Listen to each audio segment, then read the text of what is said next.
Welcome to JD videos केवी के पिथौरागढ़। नमस्कार, आप सभी का हमारे ब्लॉग में स्वागत है।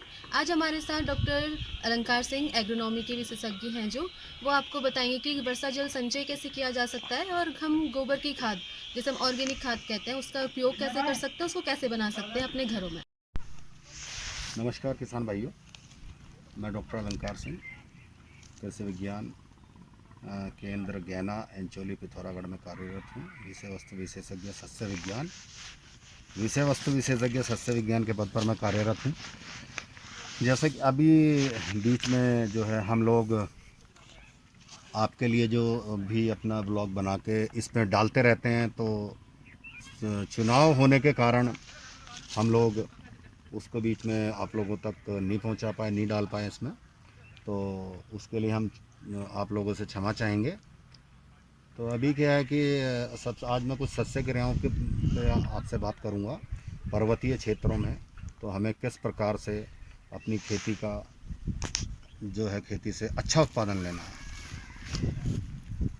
असल में क्या है कि कुछ तो पथरीली भूमि होती है, तो मिट्टी की जो, और दूसरा हमारे यहाँ खादों की भी कमी होती है, पानी की भी कमी होती है। पानी की कमी है तो उसमें हम अगर मान लिया कि नाइट्रोजन हमें देना है, यूरिया वगैरह, तो वो भी हम नहीं दे सकते हैं, क्योंकि उसके लिए हमें, अगर हम यूरिया उसमें डालते हैं फसल में, तो मैं एक जानकारी के लिए ये बता दूँ, अगर आप यूरिया फसल में, जैसे गेहूं का सीज़न चल रहा है आपका, तो उसमें आप मान लीजिए यूरिया डालते हैं नाइट्रोजन के लिए प्राप्त करने के लिए, तो उसके लिए फिर हमें उसमें आवश्यक नमी की भी आवश्यकता होती है। या तो आपके पास उतनी नमी हो कि आप उसको सिंचाई कर सकें, क्योंकि उसके बाद हमें उसमें नमी देना। अगर हम उसमें पानी नहीं देंगे और हमने उसमें यूरिया डाल दिया, तो आपकी क्रॉप को जला देगा।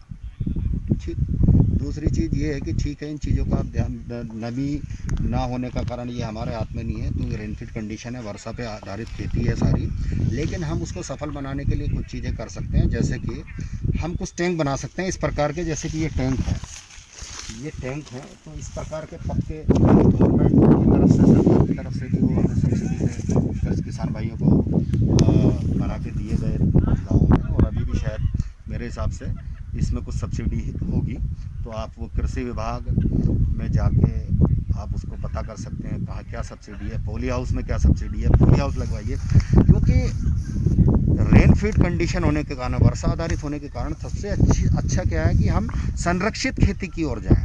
हम संरक्षित खेती करें, जैसे कि ये हमारे पॉली हाउस है, नेट हाउस है। इसमें क्या है कि सीधा ये है पॉली हाउस है। पॉली हाउस में क्या, जो पानी का जो नुकसान है, लॉस है, जो भाप बन के, जो वाष्प बन के जो पानी हमारा उड़ जाता है, तो उस चीज़ को वो रोकता है। क्योंकि पॉली हाउस में क्या होता है कि आपने सिंचाई की तो नमी अधिक समय तक बनी रहती है, क्योंकि भाप बन के वो उड़ेगी और वो वापस उसमें नमी हो जाती है। उसका टेम्परेचर बढ़ जाता है। टेम्परेचर मेंटेन करने के लिए हमें साइड में दिखाइए ज़रा, तो इस तरह से वेंटिलेशन, आवागमन के लिए, तो इस तरह से हम इसको ऊपर कर सकते हैं, जो ये है। तो इसका टेम्परेचर भी मेंटेन रहेगा। अगर ज़्यादा इसमें टेम्परेचर बढ़ जाता है तो हम इसको रोल कर सकते हैं, जो पन्नी है इसकी पॉली हाउस की, तो इसको ऊपर उठा सकते हैं दोनों साइड से, इधर भी और उधर भी, दोनों साइड में। तो क्रॉस वेंटिलेशन हो जाएगा, तो उसके लिए आपका उसमें तापमान भी बना रहेगा, उचित तापमान आपका बना रहेगा। और इसमें सब्जियों के लिए बहुत बढ़िया है। आपका ब्रोकली हो गया, गोभी हो गया, मटर हो गया, आप करेला भी ले सकते हैं, आप टमाटर भी ले सकते हैं, आप शिमला मिर्च भी ले सकते हैं। और सबसे अच्छा ये है कि आप जो है ब्रोकली, शिमला मिर्च जो रंगीन शिमला मिर्च होती है, लाल शिमला मिर्च, पीले शिमला मिर्च, है ना, इस तरह की खेती आप कीजिए थोड़ा। तो उसमें एक्जोटिक वेजिटेबल जिसे बोलते हैं, एक्जोटिक, पार्सले हो गया, पार्सनिप हो गया, बहुत सारी चीज़ें हैं। तो आप इन क्रॉप्स को ले सकते हैं, फसलों को ले सकते हैं। ब्रोकली आपकी बहुत अच्छा दाम मिलता है, तो ब्रोकली को आप कर सकते हैं। उसमें आपकी को क्या होगा कि आपकी जो बीमारियों से भी काफ़ी हद तक रोकथाम होगी, कीटों से भी काफ़ी हद तक रोकथाम होगी। दूसरा ये है कि नमी भी आपकी बनी रहेगी, अधिक पानी की आवश्यकता नहीं होगी। और दूसरा इसमें आप क्या कर सकते हैं कि एक ड्रिप सूक्ष्म सिंचाई पद्धति, तो एक तो सिंपल नॉर्मल साधारण सा पोली हाउस होता है, एक पोली हाउस होता है जिसमें कि आप यानी कि स्प्रिंकलर फुवारा विधि, एक होता है सूक्ष्म सिंचाई पद्धति। तो सूक्ष्म सिंचाई पद्धति यानी कि बूंद बूंद करके पानी जो फसलों में जाता है। तो उसमें जो एमीटर्स लगे होते हैं पाइप के अंदर एक एमीटर होता है, वो फिट होता है, उसमें बूंद बूंद करके उससे पानी गिरता रहता है और वो जड़ क्षेत्र में जाता है। जड़ क्षेत्र में जाता है, धीरे धीरे जाता है पानी, तो उससे आपके पौधे की ग्रोथ अच्छी होती है। तो उसमें आपको उपज भी अच्छी मिलेगी, दाम अच्छा मिलेगा, तो आपकी आर्थिकी में भी सुधार आएगा। और इसमें गुणवत्ता युक्त जो है हमारे उत्पाद हैं, बहुत ही अच्छी किस्म के, बहुत अच्छी गुणवत्ता वाले उत्पाद हमें प्राप्त होते हैं, और इसलिए उसका हमें दाम भी अच्छा मिलता है। दूसरा, आप जो घर में जो छत है, छत से जैसे पानी आता है, बहता है, पाइप आ गया, और आप लोगों ने उस पाइप के नीचे आपको एक गड्ढा इस तरह का दिखाइए जरा जगदीश जी, इस तरह का एक टैंक नीचे, जैसे ऊपर से छत से आए एक टैंक, किसी भी, ये नहीं कि आप चौकोर बनाइए, गोल भी बना सकते हैं, किसी भी तरह का टैंक आप बना सकते हैं, कच्चा भी बना सकते हैं। उसमें आप काली पन्नी शीट आती है, काली पॉलीथीन शीट, या इस तरह की शीट, जैसे ये दिखाइए, जैसे ये शीट है, इस तरह की शीट को आप ये शीट भी बिछा सकते हैं। एक काली शीट है, आइए इसको कच्चे गड्ढे में आप इस तरह की पॉलीथीन शीट, ब्लैक कलर की, काले रंग की पॉलीथीन शीट, जिसे अल्काथीन शीट होती है, इसको आप बिछा सकते हैं। ठीक है, उससे क्या होता है कि जो पानी का नुकसान, रिस्क है, रिसाव द्वारा जो पानी का नुकसान है, उससे आप बचा जा सकता है। और उसके ऊपर कोई शेड आप डाल सकते हैं, ठीक है, जिससे कि सीधे उसमें धूप पड़ेगी तो वो भी पानी आपका जो नुकसानी होगा, तो उसको आप थोड़ा सा कवर करके ऊपर से रखें डायरेक्ट उससे।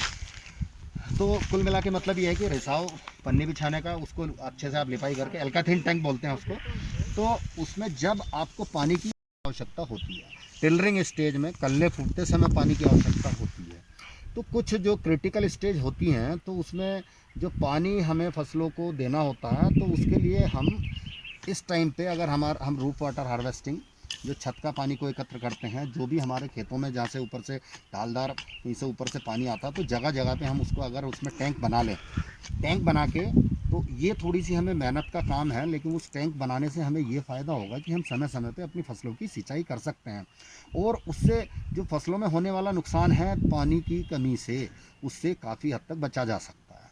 ठीक है, और गुणवत्ता युक्त खाद तैयार कीजिए, ताकि, क्योंकि हमें जो मैं आपको सलाह दूंगा कि वर्षा आधारित क्षेत्रों में, जैसे कि हम ये अभी ये खाद है हमारे पास, ये गोबर की खाद है, ठीक है, इसके लिए हम ये प्लांट्स के लिए, पौधों के लिए, पौध तैयार करने के लिए हम इसको इसमें जो ये है, ये तैयार कर रहे हैं। तो क्या होता है कि इसमें काफ़ी टाइम तक इस तरह की खाद हम डालेंगे, गोबर डालेंगे, तो नमी भी अधिक समय तक रहती है, और पानी की भी बहुत ज़्यादा, क्योंकि अगर हम केमिकल डालते हैं, ठीक है, तो इसमें क्या होता है, ऑर्गेनिक और इनऑर्गेनिक, ऑर्गेनिक आपका जैविक हो गया, तो जैविक में आपको फिर पानी की भी बहुत ज़्यादा ज़रूरत नहीं पड़ेगी। और केमिकल्स जब हम डालते हैं, जैसे नाइट्रोजन, यूरिया का, जैसे मैंने आपको बताया था, तो उसमें फिर पानी की बहुत ज़्यादा ज़रूरत होगी आपको। यूरिया आप डालेंगे खेत में, पानी, अब यूरिया नहीं डालते हैं, नाइट्रोजन नहीं डालते हैं, तो फिर बढ़वार की दिक्कत हो, तो आप उसमें गोबर डाल सकते हैं, कुछ जैविक उत्पाद हैं तो उसको डाल सकते हैं आप, ठीक है, केंचुए की खाद डाल सकते हैं, बवेरिया डाल सकते हैं, ठीक है ना, बहुत सारी चीज़ें हैं। तो ट्रीटमेंट के लिए आप वो भी जैविक से कर सकते हैं, जैसे कि ट्राइकोडर्मा है, उससे आप ट्रीट कर सकते हैं, निम्बिसिडीन है, पीएसपी है, फास्फोरस सोलुबलाइजिंग बैक्टीरिया, जो पौध वाली फसलें हैं जिनका आपको रोपित करते हैं, तो उनको पीएसपी से आप उपचारित कर सकते हैं। और इस तरह से भी ये हमारा जो यहाँ पे हमने कुछ खाद तैयार की है, लेकिन अभी ये थोड़ा सा अवेयर्स आइए। और ये जैसे अभी आपको मैंने बताया, आप केंचुए की खाद तैयार कीजिए, उस गुणवत्ता युक्त, कम समय में जो 30 से 35 दिन में आपकी खाद तैयार हो सकती है, गोबर की, आप एक गुणवत्ता युक्त खाद, वर्मी कंपोस्ट आपने गोबर की सड़ी खाद बना ली, एक वर्मी कंपोस्ट हो गई, एक आपका हो गया कुछ गुणवत्ता युक्त आपकी, जो उसमें ट्राइकोडर्मा पाउडर 200 ग्राम डालिए, 1 क्विंटल में आपने डाल दिया, 1 क्विंटल गोबर में, ठीक है, वो पाउडर आपने डाल दिया 100-200 ग्राम। उसमें क्या होता है कि 30 से 35 दिन में गुणवत्ता युक्त आपकी एक खाद तैयार हो जाती है, वो उसको जल्दी सड़ा देता है, और वो आपको उसको पलटना होता है समय समय पे, महीने में 2-3 बार आप पलट दें उसे बीच बीच में। और उसमें नमी का एक विशेष ध्यान रखना है, वो भी खुला नहीं रहना चाहिए, इस तरह का शेड हो आपका, जैसे ये शेड है, ये आप दिखाइए ना जगदीश जी, इसमें अब ये बैग है, ठीक है, इसमें आपका एक गोबर डाल दिया, लेयर बना के आपकी जो भी रसोई का उसका जो भी पशुओं के नीचे का सब आप उसमें डाल सकते हैं। फिर इस तरह का शेड कोई या कच्चा छान वाला भी आप बना सकते हैं। तो ये चीज़ें आपका फसल उत्पादन बढ़ाने में काफ़ी यानी कि आपकी सहायता करेंगी।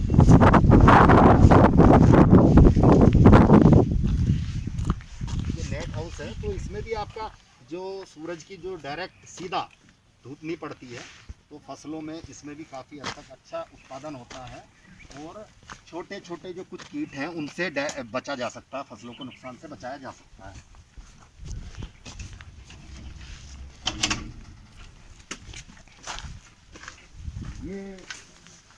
ये हमारा पोली हाउस है। तो इस प्रकार की जैसे कि हमारे पोली हाउस में जो ये प्याज लगी हुई है इसकी आप गुणवत्ता देखिए, इसकी बढ़वाड़ देखिए। तो ये भी हमारे वैज्ञानिक डॉक्टर अभिषेक बहुगुणा जी और डॉक्टर जो सब्जी विज्ञान से संबंधित हैं डॉक्टर अभिषेक बहुगुणा जी और हमारे फार्म मैनेजर डॉक्टर चौरसिया जी, तो ये उनकी मेहनत से ये सब इतना हो पाया है और बहुत अच्छा इसकी आप क्वालिटी देखिए आप। तो मेरा भी सभी किसान भाइयों से ये अनुरोध है कि आप भी एक पोली हाउस लगवा सकते हैं और उसमें पोली हाउस में लगभग आपको पर्वतीय क्षेत्रों में 80% तक सब्सिडी आपको मिलेगी, ठीक है, सरकार की तरफ से।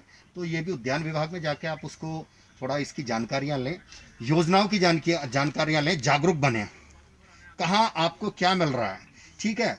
जानवरों की आपके यहाँ समस्या तो सबसे अच्छा संरक्षित खेती है। आपको बंदर के नुकसान से भी आप बच जाएंगे, चिड़ियों के नुकसान से भी बच जाएंगे कि चिड़ियाँ बीज खा गई, ये हो गया, बहुत सारे नुकसान आपके होते हैं। तो इसमें आपके कीड़ों के से भी बचा जा सकता है, पाले से भी बचा जा सकता है, धूप से भी बचा जा सकता है, पानी का संरक्षण भी किया जा सकता है। और ये गुणवत्ता युक्त आप ये देखिए इसमें कितना बढ़िया, तो इसका प्रोडक्शन आप देख सकते हैं, पौधे की बढ़वार देख सकते हैं, एक समान बढ़वार पौधे की इसमें है। तो मैं आपसे लोगों से ये कहना चाहूँगा, दूसरा एक अनुरोध मैं और करना चाहूँगा किसान भाइयों से। जैसा कि हमने देखा है और अभी कई किसानों के यहाँ गेहूँ लगाया तो शिकायत किसान की रहती है कि साहब हमने दाना डाल दिया सर और लेकिन वो चिड़िया खा गई। तो हमने भी उस पर एक ट्रायल अपने कई जगह किए हैं। तो हमने क्या किया, आपने जैसे गेहूं को बो दिया, जैसे कि हम धान की नर्सरी डालते हैं कि चिड़िया ना खाए, तो उसको हम मल्चिंग कर देते हैं, पलवार कर देते हैं। तो गेहूं को